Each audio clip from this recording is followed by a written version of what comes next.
You watch the news, don't you?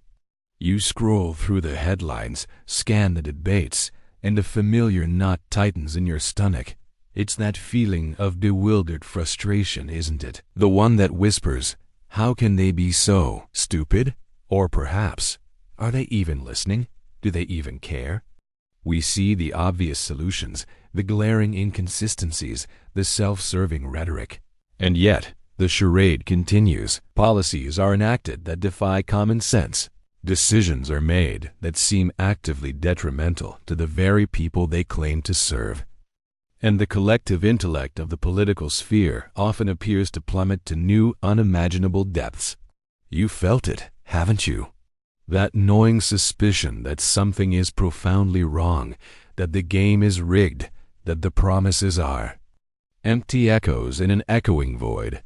You try to reason, to engage, to understand why such blatant illogicality persists, why transparent deceit so often triumphs, and why the most simplistic, almost childish, arguments seem to carry the day.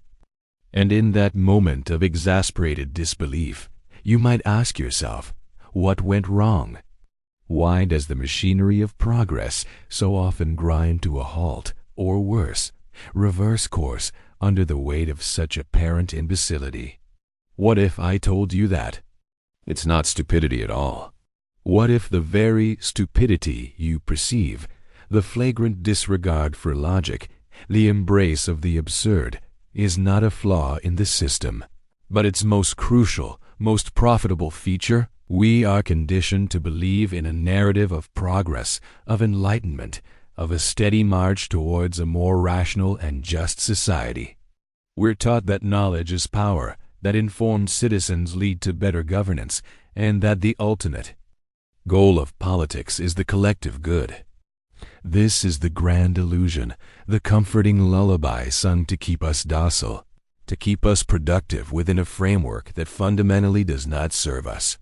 This is the first most insidious lie, that political discourse aims for truth, and that political actors are genuinely striving for competence. They are not. They are striving for control. And control, in its purest, most unadulterated form, thrives not on enlightenment, but on cultivated ignorance. It thrives on a certain kind of engineered imbecility, a predictable malleability of the masses that can be steered, shifted, and shaped at will. This isn't an accident, it is a design. Centuries ago, a Florentine diplomat named Niccolò Machiavelli dared to lift the veil.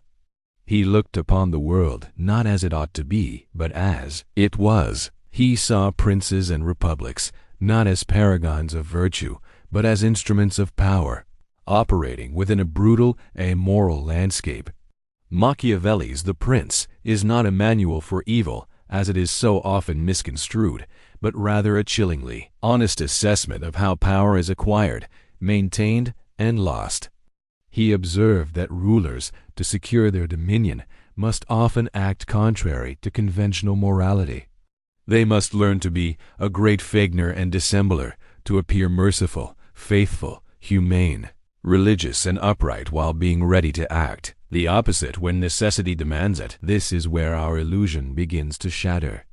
We expect our leaders to be honest, to be benevolent, to be intellectually superior. Machiavelli understood that these are not prerequisites for power, but often liabilities. The truly effective ruler, the one who endures, is not necessarily the most virtuous, but the most pragmatic, the most adaptable, and crucially, the most adept at managing appearances and expectations. Think about it. When has raw, unfiltered truth ever been a politician's strongest weapon? It's often the carefully curated narrative, the simplified slogan, the emotionally charged accusation that resonates most deeply with a broad swath of the electorate. Machiavelli implicitly understood the power of what we now call framing. He knew that perception is reality in the political arena. He grasped that if you can control what people believe, you control how they act.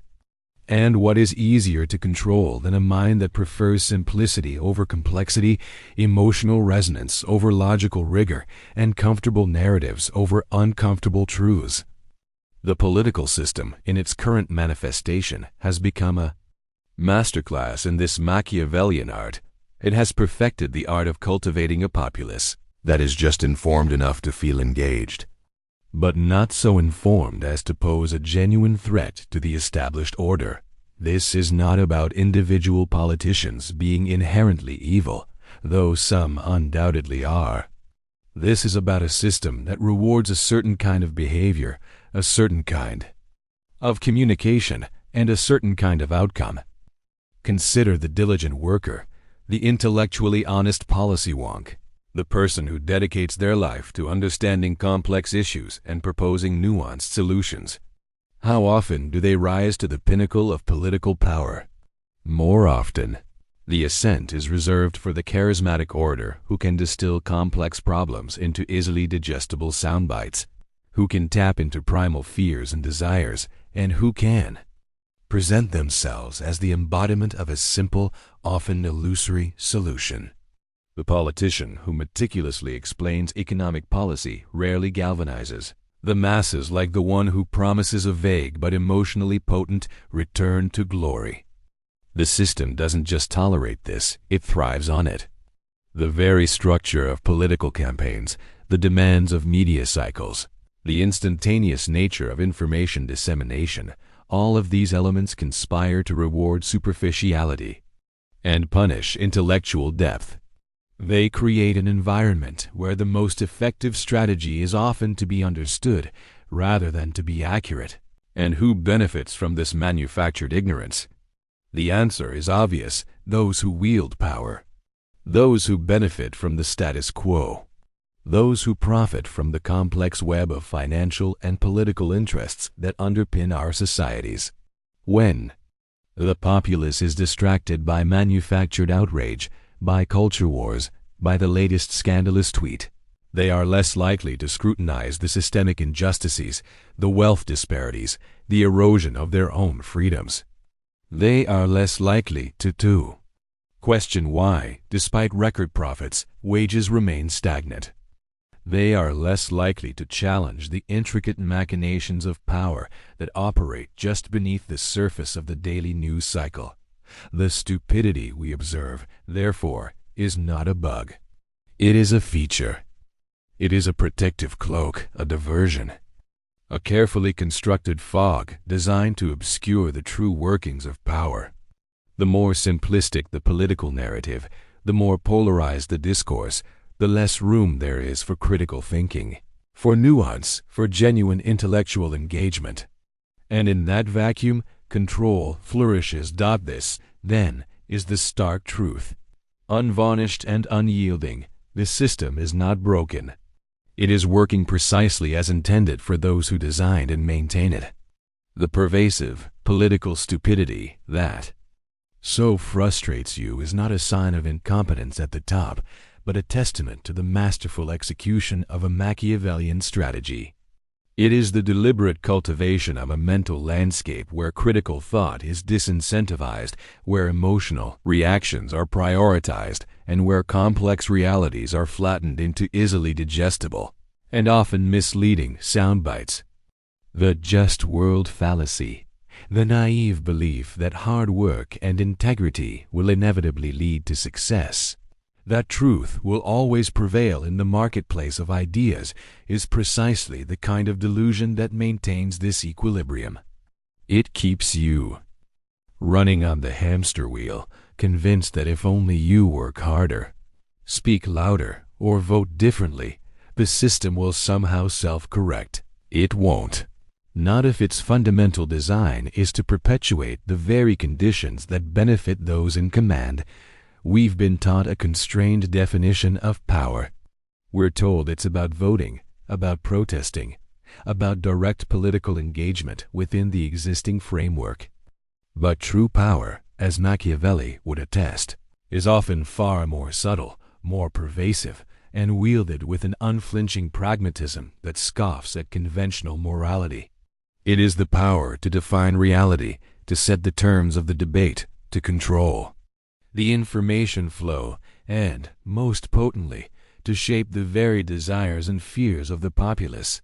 Virtue in this paradigm is not about moral uprightness, but about virtù, a Machiavellian concept referring to a prince's skill, courage, and cunning, his ability to adapt to circumstances and achieve his goals regardless of the ethical cost. It is about efficacy, not ethics. And in a world where virtù dictates the game, our ingrained notions of goodness and hard work can become shackles, binding us to a passive role while others dictate the rules. So, how do we break free from this meticulously constructed illusion? It begins with an awakening, a radical shift in perspective. Stop looking for the mistakes in the political process. Start recognizing the deliberate patterns, the recurring cycles of distraction and division. Understand that your frustration is not a sign of your inadequacy, but a sign that you are glimpsing the true nature of the beast. This realization is unsettling, even painful, for it demands that we shed comforting illusions and confront uncomfortable truths about the world and our place within it. But in this discomfort lies the seed of genuine empowerment. The first step is to reclaim your mind, disengage from the manufactured outrage. Develop an acute skepticism towards any narrative that seeks to simplify complex issues into a binary of good versus evil, or to demonize an entire group of people. Understand, the loudest voices are often the least informed, and the most extreme positions are frequently designed to sow discord, not to seek truth. This doesn't mean becoming cynical. It means becoming discerning. It means recognizing that the emotional manipulation you encounter daily is a tool wielded with precision to prevent you from thinking critically and acting independently. Cultivate intellectual discipline. Seek out diverse perspectives, not to confirm your biases, but to challenge them. Read widely, deeply, and question everything, especially that which feels intuitively right. Secondly, redefine your understanding of action. If conventional political engagement often plays into the hands of those who exploit ignorance, then true action lies in building resilience, self-sufficiency, and genuine community outside of the established control mechanisms. This means prioritizing tangible impact over symbolic gestures. It means investing your time and energy not in shouting into the void, but in creating real-world solutions, fostering local connections, and developing skills that grant you greater autonomy. It means learning to discern reliable information from manipulative propaganda, not just for your own sake, but so you can become a beacon of clarity for those around you. Your personal agency, your individual virtù, is your most potent weapon. Do not outsource your thinking. Do not surrender your will to the comforting, yet crippling, narratives of either side of the manufactured political spectrum. The truly powerful individual in this Machiavellian landscape is not the one who adheres most strictly to a party line, but the one who can navigate the currents of deception with clarity, who can see beyond the smokescreens, and who can act strategically to protect their own interests and the interests of those they genuinely care about. This is not a call to apathy, but a call to a more profound, more effective form of engagement. It is a call to operate from a position of strategic strength rather than reactive weakness. Embrace the discomfort of the truth.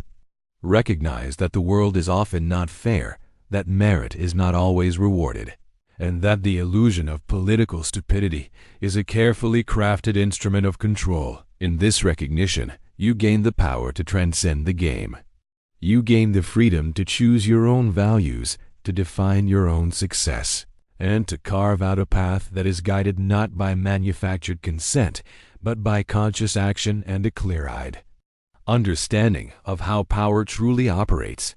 This is your awakening. This is your chance to stop being a pawn in someone else's game and to begin, finally, to play your own.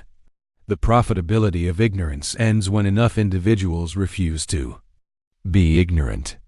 It begins with you.